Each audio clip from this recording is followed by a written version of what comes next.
Hey guys, it's Amber Athey from Unfit to Print, and we absolutely have to talk about this week's emergency hearing from the January 6th committee. We've talked about this show trial nonsense before on the program and broken down how this is all obviously a distraction from the Bidenflation, the supply chain crisis, immigration, the crisis at the southern border, gas prices, crime, the list goes on and on.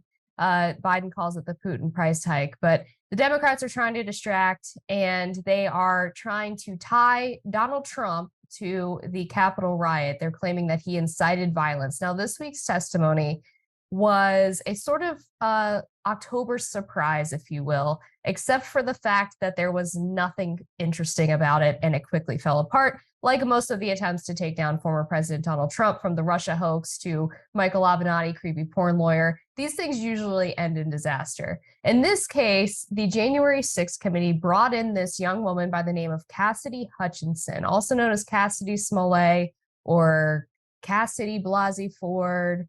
And she came in, she was apparently a aide to Mark Meadows when he was the chief of staff for President Donald Trump. So Cassidy Hutchinson gives this almost 2-hour testimony, and this is being heralded everywhere as a bombshell. Her earth-shattering testimony that's going to finally take down Donald Trump. The walls are closing in. They finally got the nail in the coffin of Donald Trump. And then what happens? Immediately after her testimony, everyone who was actually there, because turns out she wasn't even an eyewitness to most of the things that she testified to, all of the people who were actually there said that she was full of shit. So Cassidy Hutchinson claims during her testimony, this is one of the biggest allegations she brings forward, is that Donald Trump, after he left his White House ellipse speech on January 6th, gets into the presidential limo, nicknamed the Beast, and is furious that Secret Service will not take him to the Capitol building to march alongside his supporters. He gets so angry that he actually tries to grab the steering wheel out of the hands of the Secret Service agents and then is quickly batted away by Secret Service, continues to be furious, actually tries to assault a Secret Service agent, reaches for his clavicle. Now, you don't have to be a genius to figure out immediately that this story is nonsense.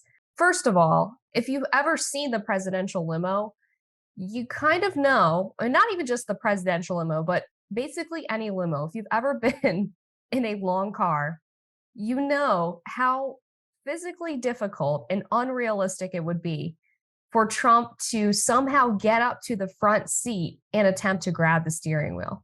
So the story is already ridiculous on its face. And Cassidy Hutchinson claims that she heard this tale from a former member of the Trump White House who heard it from Bobby Engel, who was the head of Trump's security detail.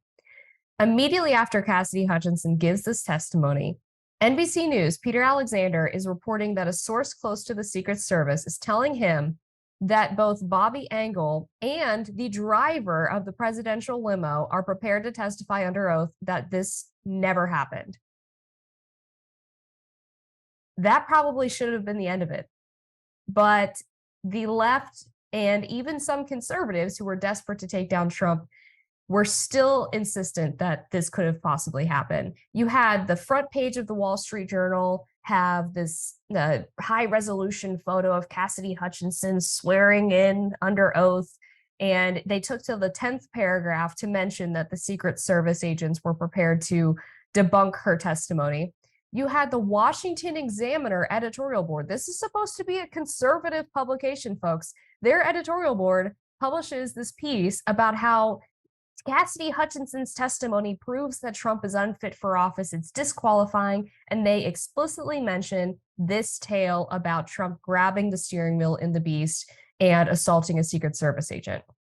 So after Peter Alexander, who is obviously not a conservative, reports on the two Secret Service agents being willing to testify against this, we also learned that Ornato himself was watching Cassidy's testimony and was blown away.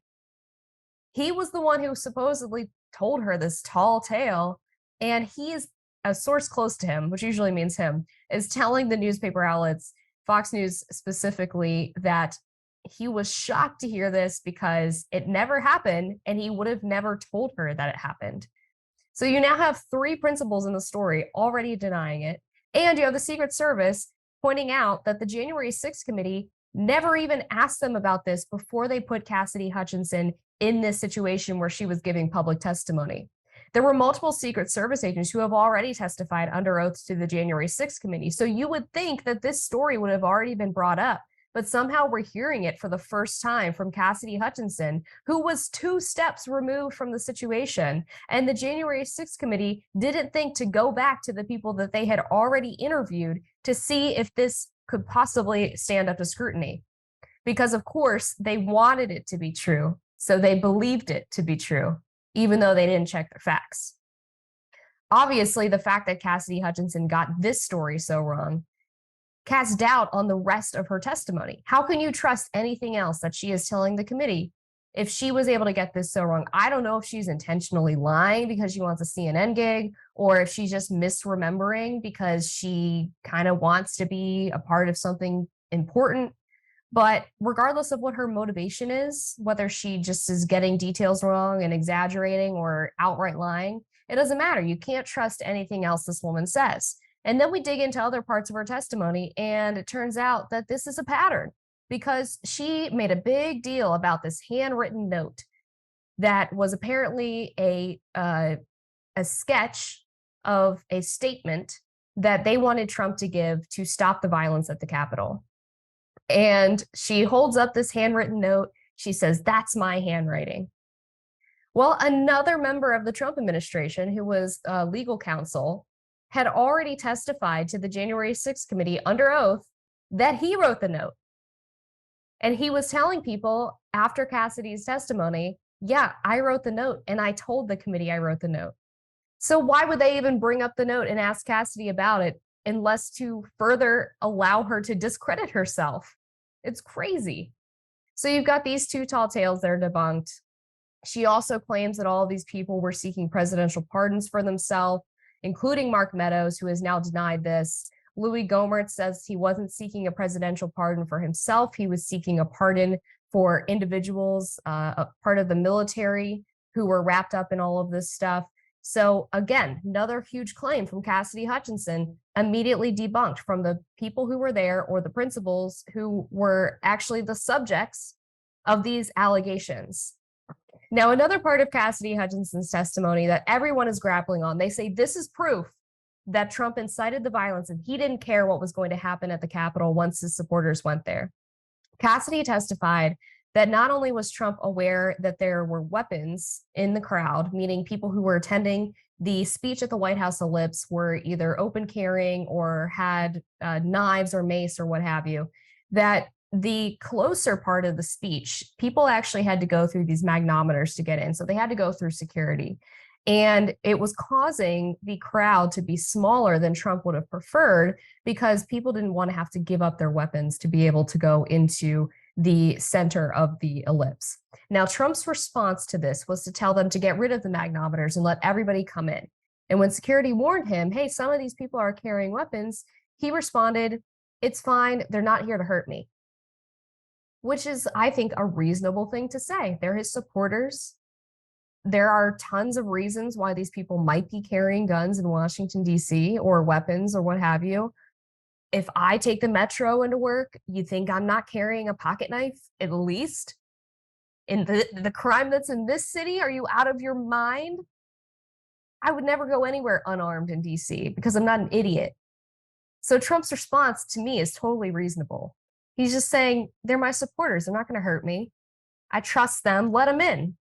Well, Liz Cheney, when publicizing Cassidy Hutchinson's testimony even further, actually adds emphasis to a particular word that makes the context of Trump's statement sound very, very different.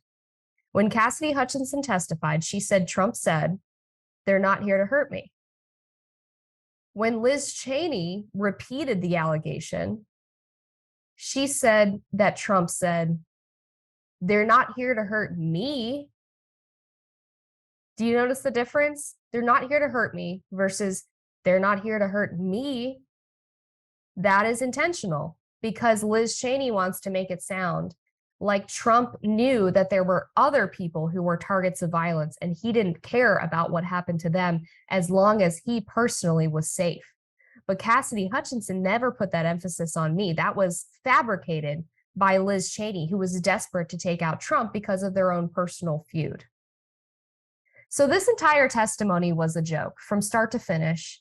And yet still you have the mainstream media and leftists going on and on about how this is proof of criminality. This is proof that Trump incited the violence. This is proof that he wanted it to happen. He wanted people to go into the Capitol and hang Mike Pence.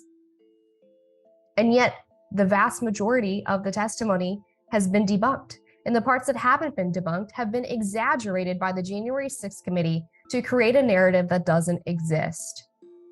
This is the latest from the show trial, the big distraction. I would even call it maybe the big lie.